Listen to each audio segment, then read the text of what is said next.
Well, good afternoon, everyone, and it really is a good afternoon. This is a happy day for Alberta. I am very happy to be here with Health Minister Tyler Shandro for some fantastic news for all Albertans. Yesterday, Alberta officially surpassed the 70% vaccination threshold to trigger stage 3 of Alberta's Open for Summer plan, with 70.2% of eligible Albertans receiving their first vaccine dose. And that means that on July the 1st, on Canada Day, Alberta's public health measures will be lifted and our lives will get back to normal. Since last spring, I've been saying that Albertans should expect since this spring, I've been saying that Albertans should expect a great Alberta summer.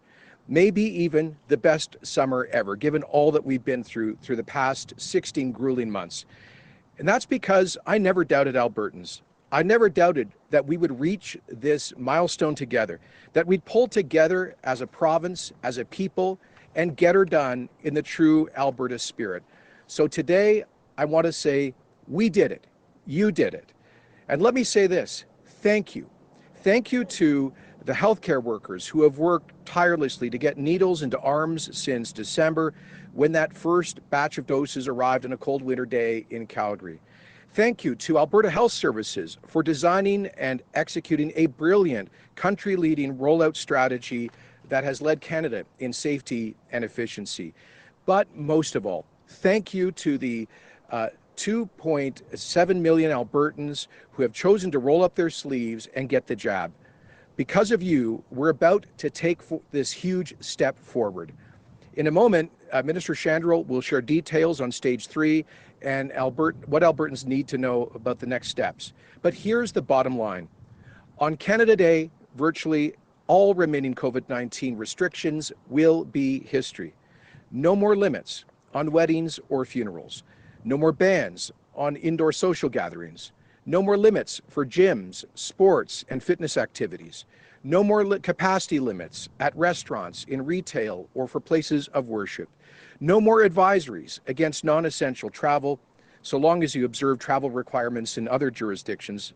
Instead, we'll get back to doing the things that we all love, the things that make summer in Alberta so special. Backyard barbecues, camping with friends, visiting our parents and grandparents, festivals, movies, and concerts, watching the Stampedes and Elks at McMahon and Commonwealth stadiums with a cold beer in hand, and yes, the Calgary Stampede. And how awesome it'll be that we open up fully on Canada Day, the day we celebrate the freedoms that we all cherish, that we welcome back fully into our lives all the freedoms that have been limited at times over the past 16 tough months to help save lives. So now we still have to follow common sense, and that means staying home if you're sick, getting tested if you have symptoms, and for those who test positive for COVID-19, they will still be legally required to isolate. And we'll still ask people to use good judgment. Keep the good hygiene habits that we've all learned through the pandemic, because COVID does continue to circulate, and it likely will for years to come. So we just need to use common sense and exercise personal responsibility. Because COVID may particularly pose a threat to the unvaccinated. Effectively, we are now moving, on July 1st, I should say, moving from mandatory government restrictions to vaccines as our best way of protecting lives from this disease. But everyone should continue to exercise personal responsibility, as I say, common sense, after we reach phase 3 and full openness on Canada Day. Thanks to vaccines and the millions of Albertans who have been protected by them, we finally have the upper hand on this virus and can safely open up our province. At 2,471, our active cases right now are the lowest they've been since the beginning of October, and they've declined by 61% since we started stage 1 of reopening back on the 1st of June, less than 3 weeks ago. The number of people in hospital has dropped by 45% over that same time, and ICU admissions have fallen by 53%. Our 7-day average for new hospitalizations is only 12 cases, the lowest it's been again since October. And the 7-day average for testing positivity rate is just below 3%, the lowest since October 21st. I don't have a final number, but I understand that we'll be reporting yesterday's new cases at just around 100, one of the lowest levels in months. This is amazing progress, and it's a testament to both the vaccines, which are a miracle of modern medicine, and the efforts of millions of Albertans. And for those who are still holding back on the vaccines, let me remind you, your vaccine shot is also your shot at $1 million, and it helps to protect your life, the lives of your loved ones, and the safety of our whole community. We have administered well over 3 million doses and only recorded about 570 adverse health outcomes, most of them minor, which means that these vaccines in Alberta have proven to be 99.99% safe. Now, let me be clear. We won't stop. We'll keep ramping up our vaccine rollout because we don't just want to be open for summer, we want to be open for good. That means speeding up second doses, which Minister Shandro will share some great news about in a second, and it means sparing no effort or expense to ensure that as many Albertans are as fully vaccinated as possible over the summer months. So enter the Open for Summer lottery. As of this morning, more than 1.3 million Albertans have entered for their chance to win $1 million and other great prizes, more to be announced later this week. Since we hit 70% yesterday, the deadline to enter your name in the lottery is 11:59 p.m. on Thursday, June 24th. So if you haven't gotten that first dose, or you'll receive it before then, go to alberta.ca/lottery to enter your name. And I can tell you, the data is still a bit early, but we can see a very definite uptick in first dose demand and bookings since we announced the lottery. So it seems to be working to get the attention of folks who just hadn't gotten around to getting the jab. And a friendly reminder that proof of vaccination will be required, of course, to claim the prize should your name be pulled. But we said from the beginning that while one dose offers enormous protection, and let me just pause there to say the Public Health England study released this week shows that the first dose of an mRNA vaccine like Moderna or Pfizer is 96% protective against hospitalization against the so-called Delta variant. So these things work in a huge way. One dose is really important, but 2 doses really locks in that immunity. And that's exactly why 2 out of $3 million giveaways in the Open for Summer lottery will go to second dose recipients. At nearly 26% of the eligible population fully vaccinated, having gotten their second dose, Alberta is leading Canada when it comes to second dose uptake and administration. Well done, Albertans. But we don't want to leave anything to chance or to fate. First doses have been our ticket out of this pandemic, but second doses will make sure that there's no return journey into it. The sun is rising in Alberta.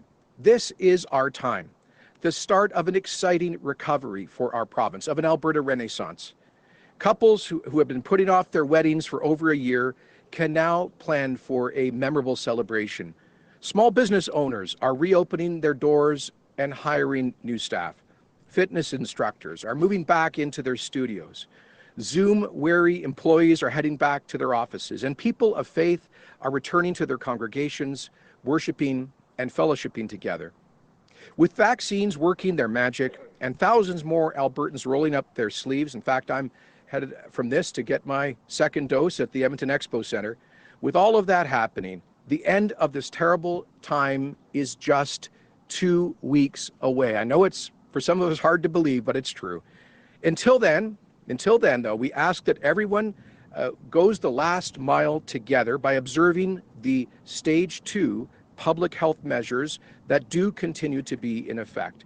And I just need to underscore that. We've been doing this last part of our approach to the pandemic carefully and cautiously, crushing that spring spike, getting those numbers down as low as possible so that the vaccines could beat the variants in the race.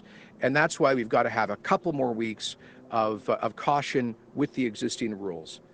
Stage 3 starts on Canada Day, and we've never been more ready. So mark it on the calendar, folks. On July the 1st, Alberta isn't just open for summer, but I believe will be open for good. And with that, I'm going to invite Minister Shandro with another exciting announcement. That's right, there is good reason for applause. Thank you. Well, thank you, Premier, and indeed it is a great day for Alberta. We're now just 2 weeks away from stage 3, and as of right now, we're rolling out second doses to even more Albertans. Hitting that 70% milestone was made possible by the efforts of many, many people. Now, back in December, we knew that rolling out this vaccine would be an incredibly big job. But we also knew that our health system here in Alberta is staffed by the best people anywhere. And I want to thank every single person who has helped to protect Albertans at our immunization clinics, at our community pharmacies, at our physicians' offices around the province. Each of you who are involved in this rollout, each of you helped us to be able to get to this point. And each of you is helping us to get out of this pandemic. So thank you. And now we're getting ready for what comes next, a return to a free, open province. When we enter stage 3 for our Open for Summer plan on July 1st, we'll say goodbye to the many province-wide mandatory restrictions that were necessary to manage the spread of COVID-19 over the last 16 months. And as Premier noted, we'll once again be able to have indoor gatherings in our homes. And there'll be no more capacity limits on restaurants, retail businesses, places of worship and other settings. Life will, in most ways, go back to normal. However, there are still going to be some rules and best practices in place. This is essential as COVID-19 is still here in Alberta as around the world, and new variants will likely continue to emerge. A great example will be that there will still be isolation requirements for a confirmed case of COVID-19. And this is going to help our contact tracing to reduce transmission and keep small outbreaks from growing. Remember, contact tracing has always been a basic function of public health for communicable diseases, for example, like tuberculosis. The pandemic has brought a focus on those amazing folks in our healthcare system to be able to help us with responding to public health concerns like COVID-19. But we started the pandemic with 50 of these folks. They've always been an important part of public health. Now, COVID will continue to be something we have to manage, something we have to respond to, like any other communicable infection. But that's the point. We're transitioning from a pandemic that changes everything about how we live to a virus that we control with vaccinations and learn to live with, like other infectious diseases and other health problems. There will also be some protective measures in our continuing care system to be able to protect our most vulnerable Albertans, and masking may still be required in limited and specific settings. Common sense basics will also still apply. Wash your hands, stay home if you're sick, get tested if you have symptoms. And our health teams are working hard on all of the recommendations, and more details will be posted online prior to the start of stage 3. And as Dr. Hinshaw has said, COVID-19 is still here. It's still a threat. The key to living with it is controlling it through vaccinations. And as Premier alluded to, second doses are critical. And that's why I'm so pleased to announce that all Albertans who received their first dose in May can book a second dose starting right now. And that is 11 days earlier than what we had originally planned. Thanks to the improved vaccine supply from the federal government, we're now able to get second doses into the arms even faster.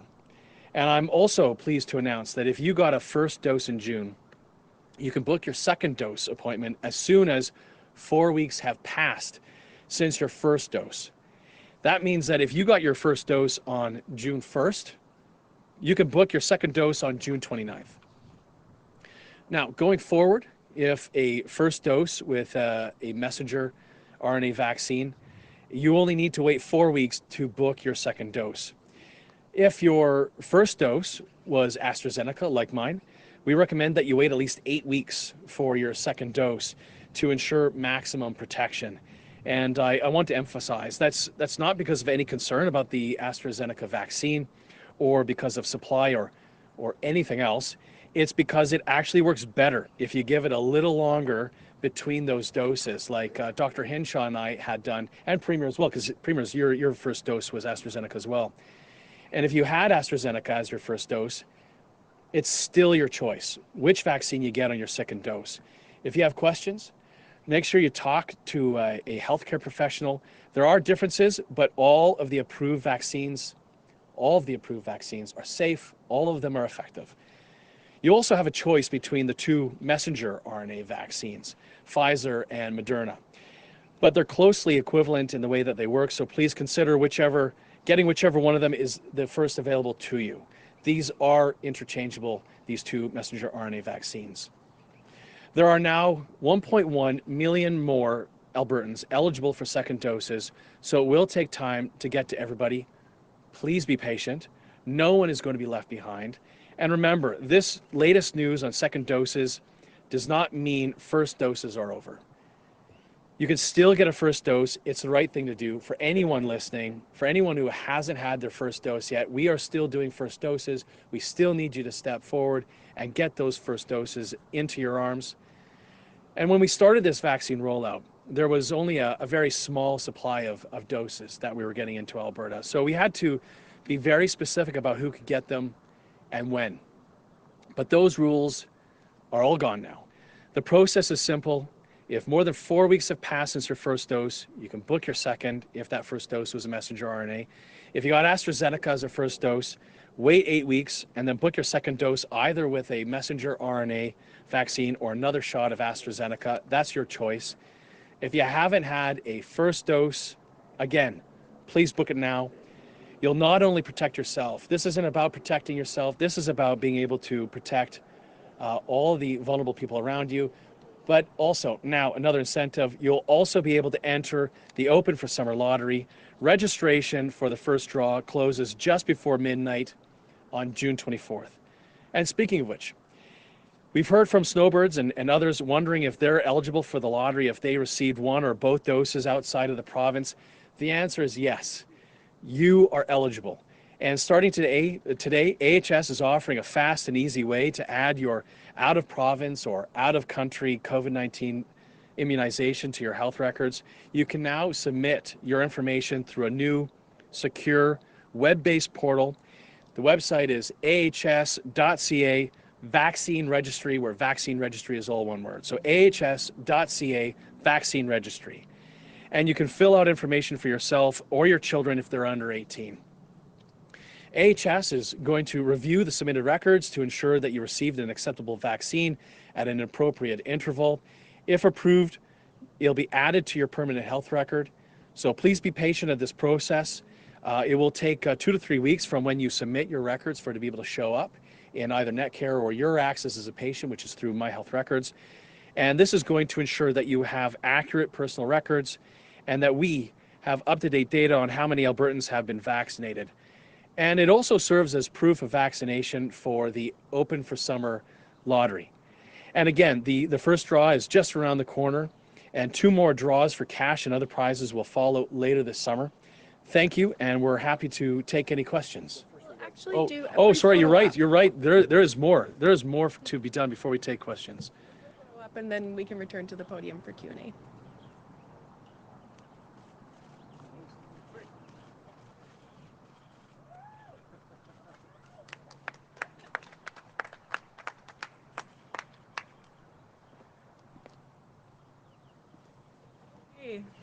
So we will do 2 questions each today as per usual, and we'll start with 2 on site, and then I'll take 1 from the phone. So Janet, go ahead. Hi, this is a question for the Premier. It's Janet French from CBC. So one of your key social studies advisors on the draft curriculum has recently written that media and people on social media are overreacting to the discovery of unmarked graves of children in Kamloops, the residential school. He says that the degree of harm perpetuated on Indigenous people by residential schools is incomparable to what the Germans did to the Jews in the Second World War. And he said that activists are exploiting the discovery of these children's remains to paint Canada as a racist country. Do you share Chris Champion's views of this, and why or why not? So that individual has not worked on curriculum since October of last year when his contract ended. I don't agree with many of his views. I do think that we need to not confuse the historical singularity of the Holocaust of the Jewish people, which has a historical and moral character which is truly unique in all of human history. The deliberate and industrial killing of 6 million European Jews in an effort to completely exterminate an entire race as the explicit policy of a fascist government. That is, as somebody who led Canada's Holocaust education, commemoration and education efforts for several years as the federal minister for multiculturalism, and who led Canada's application in its accession to the International Task Force on Holocaust Education, Commemoration and Research, I learned very clearly from the Jewish community, from global scholars, that we, I think, must always acknowledge the unique and singular nature of the Holocaust. I don't think it's generally helpful in public debates to diminish the unique horror of the Holocaust with historical analogies. Now, having said that, I've been absolutely clear about the gross injustice, the wickedness of the Indian residential school system in Canada. I spoke to this in the legislature recently. The state abusing its authority to effectively steal children from their parents, to sometimes physically beat their culture and language out of them, to often live in substandard and sometimes dangerous conditions, the deplorably high fatality rate of Indigenous children at those schools. The entire system is a terrible black mark on Canadian history, which is why I think it was appropriate for Prime Minister Harper to offer the official apology to Indigenous people for the entire system, to provide billions of dollars of financial redress and compensation to surviving students, and to appoint the Truth and Reconciliation Commission. As you know, we have I've directed Minister of Service Alberta, Minister of Indigenous Relations, to redouble efforts fully to implement calls to action 72 through 76 of the TRC report. And we'll be making a further announcement next week about Alberta's effort to work to support Indigenous communities in their efforts to find any lost graves in this province. Just to follow up, am I on? Yeah, good. But the draft curriculum that is currently being consulted on provincially, Mr. Champion was one of the key writers or consultants for the social studies curriculum. So Indigenous leaders, including AFN Regional Chief Marlene Poitras, say Alberta cannot accept any of that draft social studies curriculum given Mr. Champion's role and influence in it. This is in addition to critics who say that the draft is age inappropriate, excludes Indigenous, Francophone, LGBTQ, and Hindu perspectives, that the amount of material to teach is impractical, that resources to support some of this curriculum don't exist, and that no school board will offer to test it this year. So what feedback would you need to hear that would prompt you to take social studies back to the drawing board? Well, I appreciate you reading an ATA press release there, Janet. I'll just say that with respect to Indigenous communities, the current curriculum, as I understand it, has approximately 34 references to Indigenous history. The proposed draft K-6 curriculum has about 330 references to Indigenous identity, history, and culture. So there is approximately a tenfold or 1,000% increase in Indigenous content in the curriculum. And if that is, I think a clear expression of Alberta's desire to be radically more inclusive in our future curriculum of the central role of Indigenous people in our history and in our current society. If there are further suggestions about how to improve those over 300 references to Indigenous history and identity, we're certainly open to that. I just got a briefing from Minister LaGrange about the very robust, ambitious engagement plan that the Department of Education will be rolling out to consult Indigenous communities, parents, teachers, subject matter experts, and others on revisions to the draft curriculum. With respect to, I'll point out, for example, that in the current curriculum, the one that was being taught under the previous NDP government, that Indian residential schools are not introduced as a subject matter until grade 10.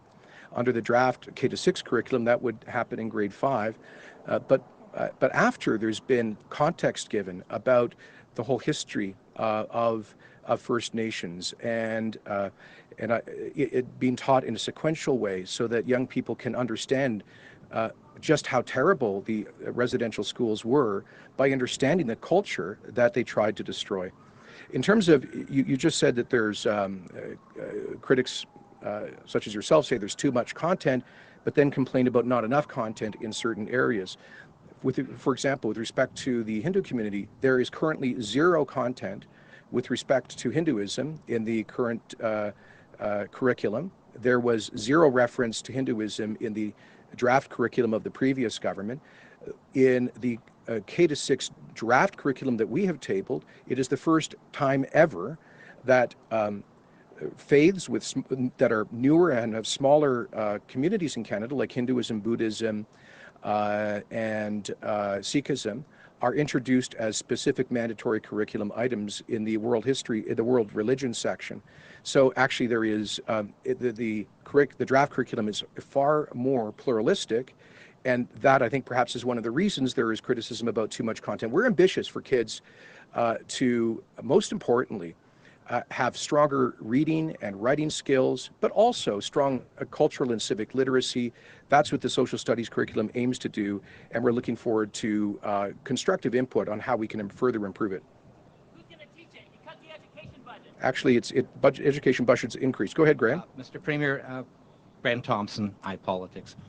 Looking ahead to the summer. I thought you were CBC. Well, I move around. Back and forth, okay. Alberta Views magazine as well, to plug in there.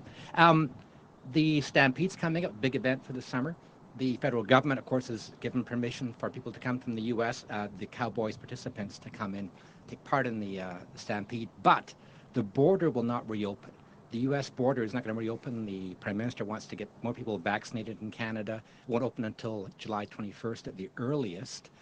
What will that do in terms of reopening Alberta? The Stampede will be open, but Americans won't be allowed to travel here. So first of all, yesterday we had a First Minister's meeting call with the Prime Minister and all the premiers, and I joined a number of premiers in calling for a faster, safe reopening of that border and a faster, safe protocol for welcoming international travelers. I noticed that a lot of countries, like France yesterday, many European countries, have this week announced protocols to permit people who have been fully vaccinated with approved vaccines to visit their countries. And so we are working with the federal government on a protocol for safe reopening because it's critical that we obviously take necessary precautions to prevent new cases and new variants from coming into the country. And for that reason, I would support a continued effective travel ban on foreign nationals coming directly from countries with outbreaks of variants of concern, like right now Brazil and India with P1 and B1617 variants. But as a general rule, I think most premiers believe that we can at some point in July begin receiving folks who have been double dosed, fully vaccinated, as long as they also do a PCR test either before arrival or upon arrival.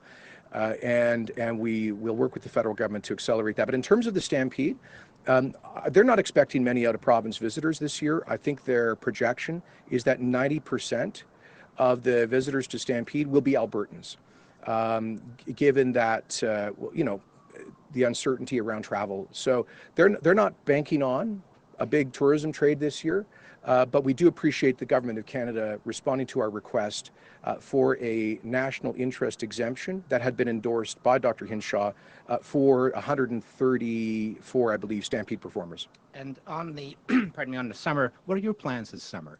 I know that looking at the opinion polls have shown your numbers have dropped in terms of popularity. Do you plan on touring the province, trying to reconnect with Albertans who might have lost faith with your government? Well, I certainly plan on enjoying a great Alberta summer and getting out and reconnecting with people. It's been too long. A lot of relationships have we haven't been able to keep normal friendships alive by seeing people, and I'm just looking forward to reconnecting. First of all, with just friends and family. but then also getting around across the province, attending major events. And yeah, so we'll be having a pretty ambitious summer tour starting after Stampede. We'll be doing a kind of relaunch of Alberta's economic recovery plan towards the end of July. And we have already dozens of announcements lined up about new investments, new capital projects, job creation announcements across the province. So I'm going to be a pretty busy beaver over the summer, getting around every corner of the province, and I am so looking forward to it.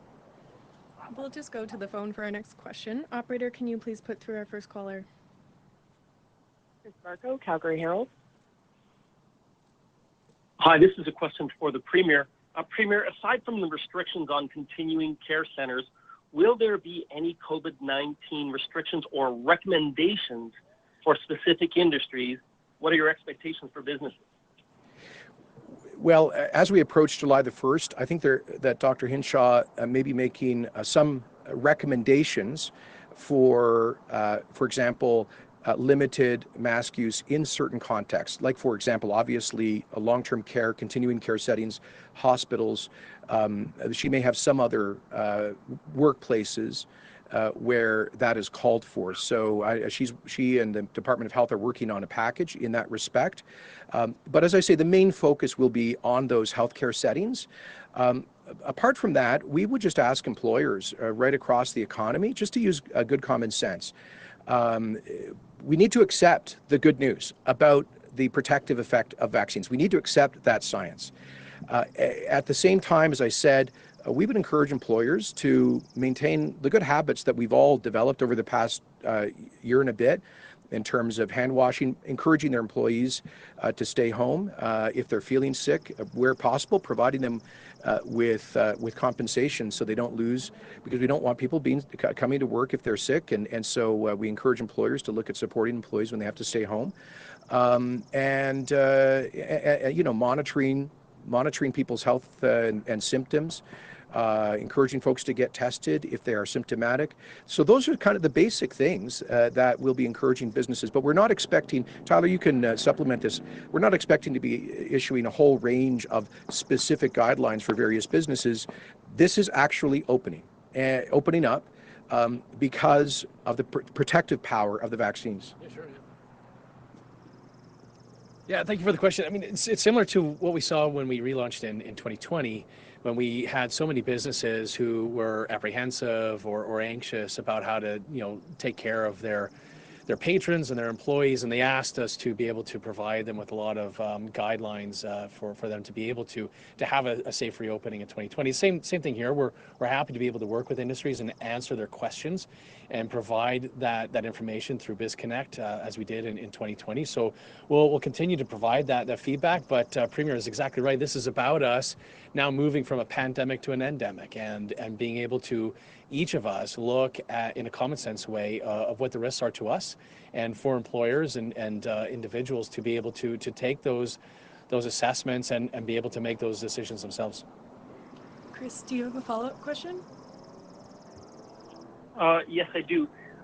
For the Premier again, after 15 months of the messaging of trying to stop the spread, how is the government going to work to build confidence in the public to go back out and to return to normal activities on the business front and in terms of spending? Well, I think that's exactly what we're doing here today.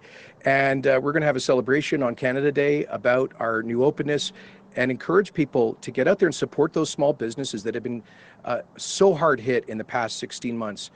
Do so with confidence. You know, don't live in fear. I know that some people are going to have a hard time getting used to getting back to normal, and some people may have reasons to be precautious if they are immunocompromised, or if for one reason or another they cannot or will not get vaccinated. I can understand those folks may be taking extra personal precautions. That makes sense. But we would just say, look, we paid the price. We paid the high and bitter price of protecting lives in our healthcare system for 16 long months. We now have the way out of this, which is the miracle of modern science of these vaccines. Embrace it. Say yes to the science. These vaccines, once you get like a second dose particularly of the mRNAs, we're talking 99% protection against severe outcomes. So it doesn't mean 100%. As I've said before, the virus will circulate, variants will emerge. The most contagious variants will become, over time, the dominant variants. People will get infected. Some people will get sick. Regrettably, a few people likely will pass away, as has been the case forever with the flu, with influenza. So, but we don't shut down society to deal with that kind of limited and controllable risk. We manage the risk. The vaccines give us a superpower to manage it. Let's embrace that. So I just encourage people, you know, we've all made sacrifices, but just think about those small businesses who have been, like many of them, shut down for months. So in some cases, I'm thinking of, well, some of the concert venues, event halls, nightclubs, some of those businesses have been shut for literally since March 16th of last year. So get out and support those folks. Many of them are on their last legs financially. And by the way, this is not just about 70% first dose coverage. We are leading the country on second dose. We're going to be hitting 25% second dose coverage by the end of this week. I think we'll be pushing 40% second dose full inoculation by around Canada Day. We are further ahead, and 15% of the population has natural immunity from prior infection, which is also pretty powerful. And the numbers keep ticking up. So our point is that we are going to be fully opening on Canada Day at a much higher level of epidemiological protection, of population protection, than anywhere else in the world that has opened up. Texas opened up completely on March the 6th, removed all public health restrictions after just for 15% first dose coverage. They've had huge public events. People have been living their normal lives for 3 months there, and many other U.S. states, as numbers have continued to decline. But we're going to beat them because instead of they've choked at 50% first dose coverage in the U.S., we're now exceeding 70%. So let's keep pushing that dial up, Albertans. That's the best tool to make sure that we avoid limited outbreaks and we never have to go back to restrictions. Sorry. Go ahead, Ben. Hi, Bill Fortier, CTV News. Nice to see you in person again, to both of you. I have to ask, you keep talking about leading the country in second doses, but when you look at first doses, we're well behind the average, behind by about 5% on first dosage. Yet other provinces are not coming anywhere close to what we're going to see on July 1st until August, even September. Doctors here, medical experts here, telling us they think we're basically ushering in a fourth wave because of the Delta variant. And I just want to know how you respond to that, maybe both of you. So a couple of points. First of all, we have the three prairie provinces have a much younger population, so we have a larger share of people in our population who are not eligible for any dose, under 12.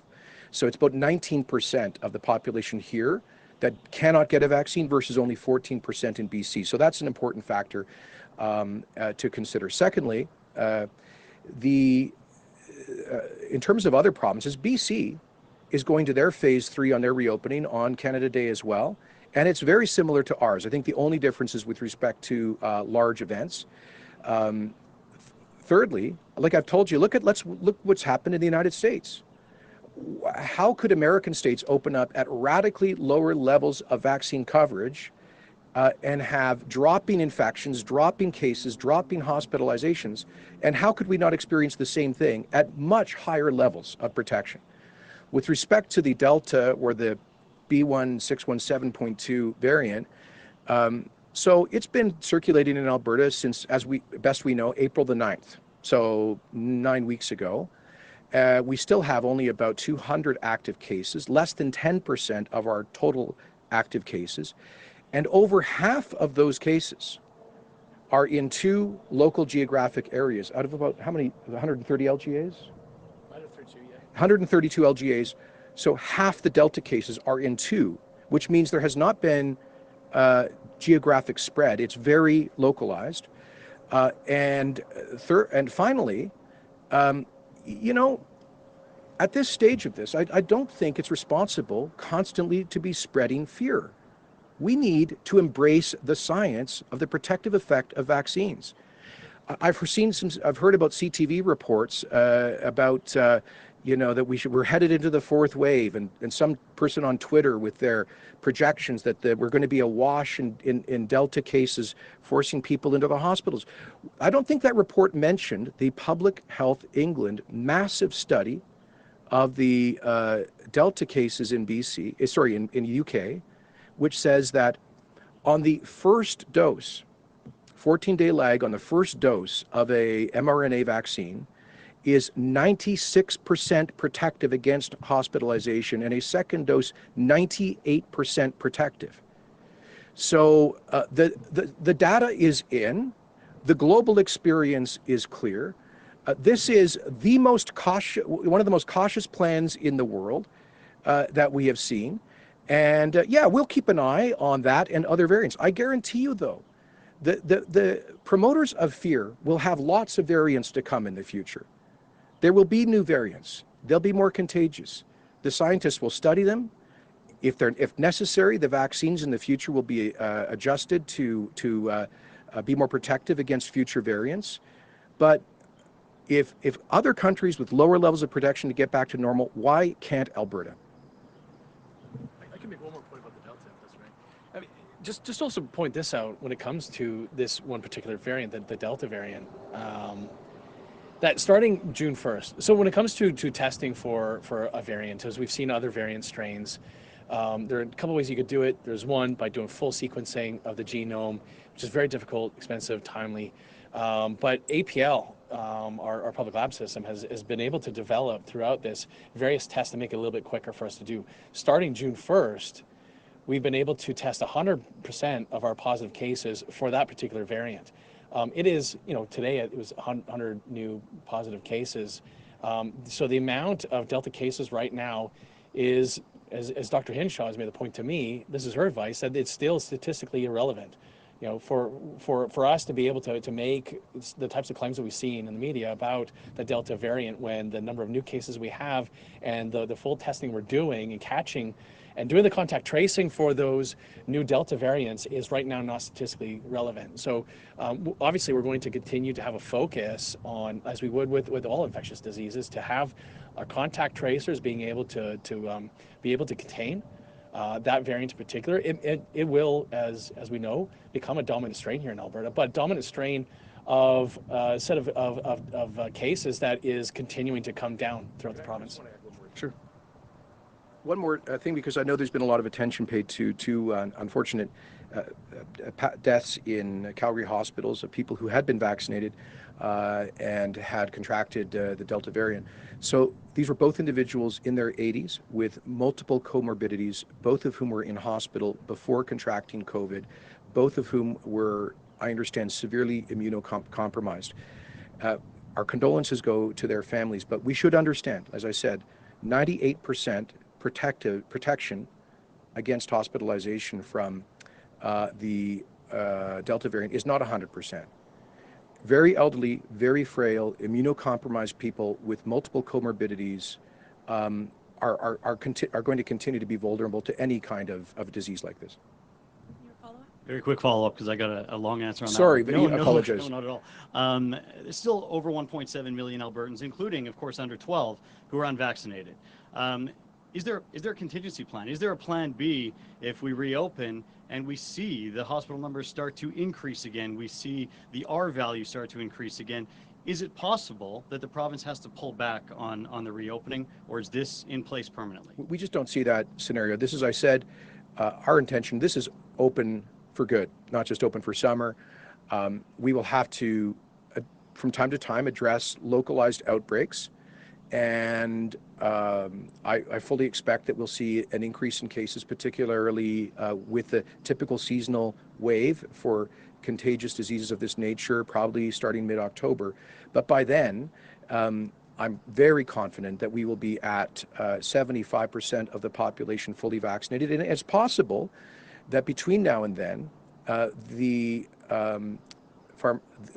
will be successful trials for the use of these vaccines in the under 12 population. So it's quite possible that by the time schools reopen, that vaccines will be open to school-age children. and that we could increase the overall share of population that have been vaccinated. So COVID will continue to be here. Care and precaution common sense is needed.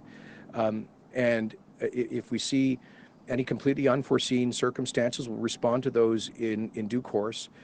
But again, this is not a guess. This plan is based on the expert analysis of the chief medical officer, our public health team, looking at global experience and looking at the science of vaccines.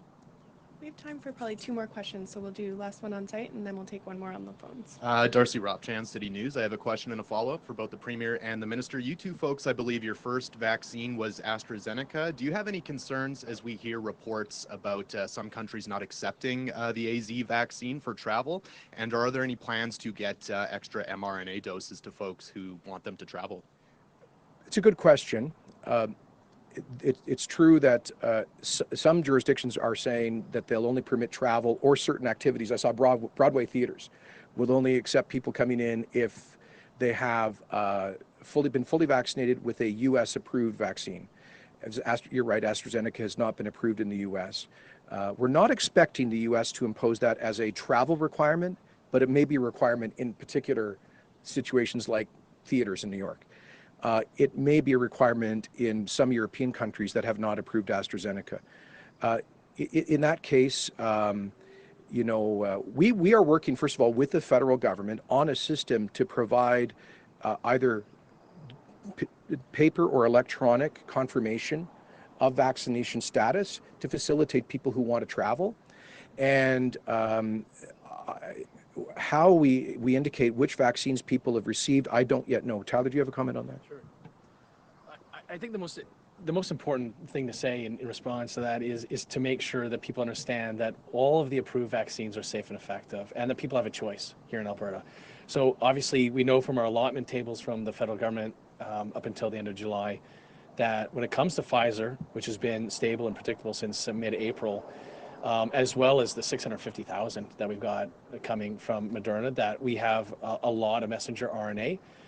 We'll be encouraging people to consider what is the first available vaccine to them.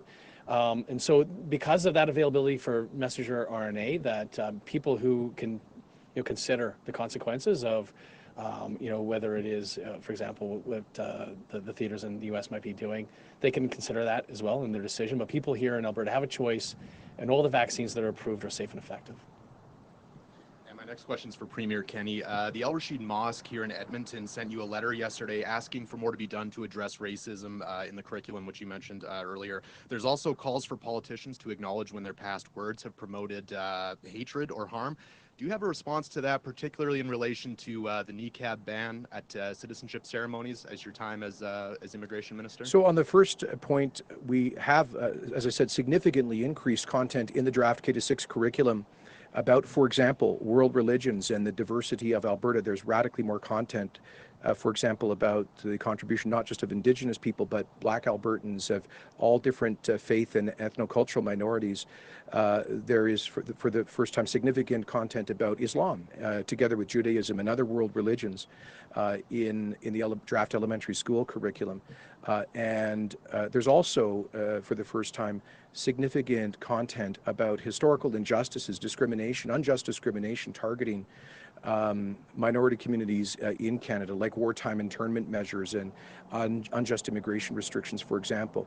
I've addressed the question of the citizenship ceremonies. I have always opposed niqab bans. I've always said that I don't think the government has any business regulating what people wear. But I also think it's reasonable that when somebody's taking a public oath in a court, that for those few seconds they do so publicly with their face uncovered, just as they would in taking a passport photo or a driver's license picture, or being identified before boarding an airplane, or testifying in a court of law. I think there are those there particular moments when it's quite reasonable to ask that people engage publicly with their identity visible. But I don't think it can be characterized as a ban to ask people for 10 seconds while they're taking an oath in a court to do so with their faces uncovered. I think it's a reasonable request. I think reasonable people can disagree about that. But my track record in working with Canada's Muslim community is very clear. I was a Minister of Immigration who welcomed over 150,000 Muslims as new Canadians. I was a Minister of Immigration who welcomed Muslim refugees from genocide, including the Rohingya people and Uyghurs from China. I was as a Minister of Multiculturalism, threatened to sue the PQ government of Quebec for its proposed Charter of Quebec values that would ban anyone from delivering or receiving public services with an ostensible religious symbol, so not just niqabs, but also hijabs and turbans and the like. I would note finally that when I announced the policy with respect to taking the citizenship oath publicly, that I did it at the behest of a Muslim women's group I met with in Montreal, and I was given an award by the Association of Progressive Canadian Muslims for that policy. So again, I think that reasonable people can have different views on that. And we'll just go to the phones for our last question. Operator, can you please put through our last caller? Adrian Williams, CBC French. Hi, my question is for Premier Kenney in French. I have two questions. On a parlé à des experts qui disent que c'est trop tôt pour lever toutes les restrictions aussi rapidement que vous prévoyez le faire le 1er juillet. Ils aimeraient que ce soit un petit peu plus graduel parce qu'ils ont peur, entre autres, qu'on laisse la porte ouverte aux variants Delta. J'aimerais savoir ce que vous en pensez. Sure, I'll just kind of translate that for folks who are listening. That was essentially, in French, the CTV question about whether we're opening too quickly. Écoutez, notre plan est axé sur un niveau de protection de la population beaucoup plus élevé que n'importe quelle autre juridiction au monde qui ont déjà ouvert. Au Texas, par exemple, ça fait 3 mois.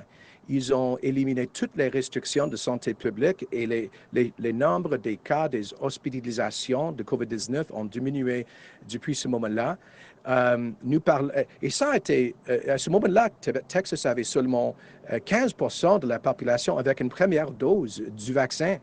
Alors, nous parlons aujourd'hui de 70% et ça augmente quotidiennement. Par la fin de juin, je crois que nous aurons presque 40% de la population entièrement vaccinée avec la 2e dose. Alors, on est confiant. Ce plan a été développé par le Dr. Hinshaw et notre équipe des experts de santé publique. Et c'est axé sur l'efficacité des vaccins. Une étude publiée au Royaume-Uni cette semaine indique que la première dose d'un vaccin protège ceux qui sont protège les gens, 96% des gens de l'hospitalisation. Alors, nous sommes très confiants dans le pouvoir de protection des vaccins. And that was the same answer more or less I gave in English. And your follow-up question, Andrea? Merci. C'est moi qui vous remercie. Okay, go ahead. It's in French, and the question has been asked before in English, so I'll ask it in French. Donc, c'est concernant les propos de Chris Champion, qui remet en doute le génocide culturel contre les Autochtones dans les pensionnats. Il était aussi un conseiller pour votre programme scolaire. J'aimerais vous entendre par rapport à ces propos. Non, je ne suis pas d'accord. Je souligne que nous ne voulons pas utiliser l'Holocauste des Juifs de l'Europe comme un analogue pour les autres expériences parce qu'il y a vraiment quelque chose de unique dans l'expérience du peuple juif de l'Europe avec le meurtre de 6 millions juifs comme une politique délibérée de l'État fasciste. Alors, j'espère que nous pouvons, en parlant de les autres grandes injustices historiques, je crois que c'est prudent d'éviter les efforts de diminuer la nature unique de l'Holocauste. Cela étant dit, je suis depuis toujours très clair que le système des écoles résidentielles pour les Autochtones au Canada était une grande mal. C'était épouvantable. C'était un crime contre les familles. C'était une des grandes injustices dans l'histoire canadienne. C'est la raison pour laquelle je suis heureux que le Premier ministre Harper s'est excusé pour le Canada pour ce système terrible et donné la compensation aux survivants et a nommé la Commission de vérité et réconciliation. Nous faisons nos propres efforts ici. La semaine prochaine, par exemple, nous aurons une annonce en ce qui concerne l'aide pour les communautés autochtones à découvrir les autres cimetières des étudiants des peuples autochtones qui ont été perdus. Alors, il faut que tout le monde soit axé sur l'esprit de réconciliation maintenant. That's all our time today. Thanks for joining us. Thank you very much, everyone. Thank you. All right.